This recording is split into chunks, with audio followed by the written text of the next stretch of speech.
Hello friends, काय तुम्हाला पण बटाट्याचे पराठे आवडतात परंतु करताना ते चुकतात. तर आज मी इथे सांगणार आहे बटाट्याचे पराठे कसे तयार करायचे आणि त्याचे पराठ्याची पोळी कशी लाटायची. तर इथे आपण काय केलेलं आहे, पुरणपोळीला जसं आपण पीठ मळतो त्याप्रमाणे लूज पीठ मळायचं आहे आणि ते थोड्या वेळ भिजत ठेवून मऊ करून घ्यायचं आहे. त्यानंतर आपण जे बटाटे उकडून घेतो ते थोडेसे जास्त उकडून घेऊन ज्याप्रमाणे आपण पुरण गाळायची चाळणी असते त्याच्यातून पुरण गाळतो त्याप्रमाणेच आपल्याला बटाटे व्यवस्थित त्याच्यामधून स्मॅश करून खाली गाळून घ्यायचे आहेत आणि मग ते परतायचे आहेत. हिरवी मिरची, लसूण याचा ठेचा आपण तेलात टाकून त्याच्यावरती कोथिंबीर घालून थोडासा परतायचा आहे आणि बटाटा व्यवस्थित परतल्यानंतर तो थंड होऊ द्यायचा आणि मग तो वापरायचा आहे. मी जसं इथे दाखवत आहे त्याप्रमाणे आपल्याला आपल्या कणकेचा गोळा छान असा त्याला खोलगट करून त्याच्यामध्ये जास्तीत जास्त त्याच्या साईजचा किंवा त्याच्यापेक्षा थोडासा जास्त असा बटाट्याचं आपल्याला सारण घेऊन त्याच्यामध्ये छान असं भरायचं आहे. जसं आपण पुरणपोळीमध्ये पुरण भरतो करताना जेव्हा आपण उंड्यामध्ये सेम त्याच प्रोसेसनं करायचं आहे किंवा आपण जसं आपला मोदक बंद करतो त्याप्रमाणे आपल्याला इथे बंद करून घ्यायचं आहे. असं बंद केल्यानंतर त्याच्यावरती थोडीशी पिठी घ्यायची आणि मग काय करायचं, आपल्याला छान असं सर्वत्र ह्या बटाट्याचं सारण या उंड्यामध्ये स्प्रेड करून घ्यायचं आहे. असं थोडंसं हातानं हलक्या हातानं दाबून सगळीकडे असं स्प्रेड करायचं आणि असं व्यवस्थित सगळीकडे स्प्रेड केल्यानंतरच आपल्याला ही पोळी हलक्या हातानं लाटायची आहे. ज्याप्रमाणे आपण पुरणपोळी लाटतो सेम त्या पद्धतीनं ते बटाट्याचे पराठ्याची पोळीसुद्धा आपल्याला व्यवस्थित लाटून घ्यायची आहे. जर तुम्हाला पुरणपोळी येत असेल तर बटाट्याचे पराठेसुद्धा कधीही तुमचे फसणार नाहीत, चुकणार नाहीत. हे अशा पद्धतीनं आपल्याला छान असं लाटून घ्यायचं आहे. दोन्ही साईडने लाटायचं आहे आपल्याला. तुम्ही थोडंसं जास्त पिठी लावली तरी काही प्रॉब्लेम येत नाही, शेवटपर्यंत ती जाते. छान अशा कडा व्यवस्थित लाटून घ्यायच्या आहेत. बिलकुलही जाडजूड पराठा ठेवायची आवश्यकता नाही. छान मस्त सर्व कडा अशा व्यवस्थित लाटून घ्यायच्या आहेत.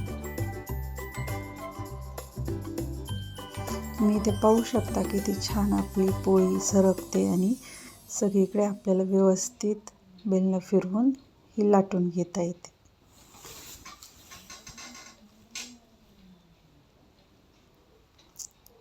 थोडीशी जास्त पिठी लावायची म्हणजे आपली पोळी खाली चिकटत नाही. आणि तुम्ही अगोदर जेव्हा हातानं थोडंसं स्प्रेड करून घेतल्यावर सारण शक्यतो आपला पराठा फुटत नाही.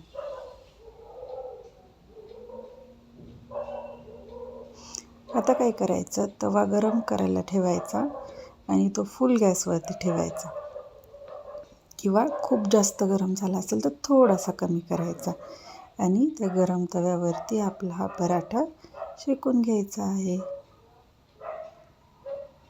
ही आहे आपली पराठ्याची पोळी तयार. तर आता आपण घेऊया याला तव्यावरती शेकून. ह्या अशा पद्धतीनं आपल्याला तव्यावरती घातल्यानंतर घाई करायची नाही आहे, पलटवायची. थोडा वेळ वेट करायचा जोपर्यंत व्यवस्थित असे बबल्स येत नाही, पोळी थोडी थोडी फुगत नाही तोपर्यंत आपल्याला हा उलटायचा नाही आहे. तुम्ही इथे पाहू शकता की पोळी ही आपले जो पराठा आहे तो फुगायला लागलेला आहे. या स्टेजवरती आपल्याला काय करायचं आहे, आपला पराठा घ्यायचा आहे पलटवून. अगोदर साईडनं थोडासा असा चिकटला का पाहायचा, चिकटत तर नाही शक्यतो, परंतु असा चेक करून मग तो हळूवार हाताने पलटवायचा. तुम्ही इथे पाहू शकता की किती छान अशी आपली पराठाची पोळी फुगून येत आहे. छान अशी फुगते व्यवस्थित जर लाटली तर, आणि ती कुठे ब्रेक नाही झाली तर, तुटली नाही तर. याची जी वाफ असते ती वरती उठते आणि मग त्याच्यामुळे आपलं जो पराठा आहे तो फुगतो. हे बघा, ती फुटून त्याची वाफ बाहेर निघत आहे साईडनं. तर या साईडने ही थोडीशी फुटलेली आहे, परंतु काही हरकत नाही, छान लागते ती पण. व्यवस्थित अशी भाजून घ्यायची आहे आपल्याला, खरपूस अशी भाजायची आहे. मस्त दोन्ही साईडनं भाजल्यानंतर आपल्याला हा पराठा काढून घ्यायचा आहे. व्यवस्थित दोन्ही साईडनं छान आपण पोळी भाजतो त्याप्रमाणे भाजून घ्यायची आहे. तुम्ही इथे पाहू शकता किती छान अशी ही आपली पराठ्याची पोळी भाजलेली आहे. व्यवस्थित खरपूस भाजायची आहे, कच्ची ठेवायची नाही. आणि अशी भाजल्यानंतर मग आपल्याला ती काढून घ्यायची आहे. दोन्ही साईडनं चांगली भाजली. आता आपण लगेचच ही काढून घेऊया.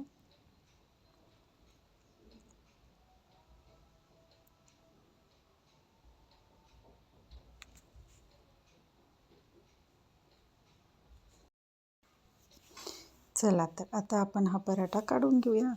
तुम्ही पाहू शकता किती छान असा इथे पराठा आपला भाजलेला आहे आणि खूप छान असा त्याला कलर आलेला आहे. तर तुम्ही पण नक्की ट्राय करून बघा, अजिबात चुकत नाही. छान असा पुरणपोळीसारखा मस्त फुगतो.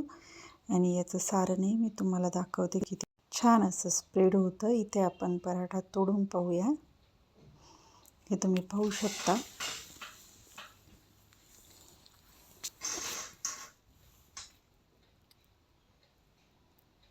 बघा इथे किती छान असं आपल्या आतमधून पोळीला बटाट्याचं सारण स्प्रेड झालेलं आहे. छान असे 2 भाग होतात, याचे 2 लेयर्समध्ये पोळी तयार होते. हे सारण सगळीकडे व्यवस्थित स्प्रेड झालेलं आहे. तर तुम्ही पण नक्की करून पहा. Thank you for watching.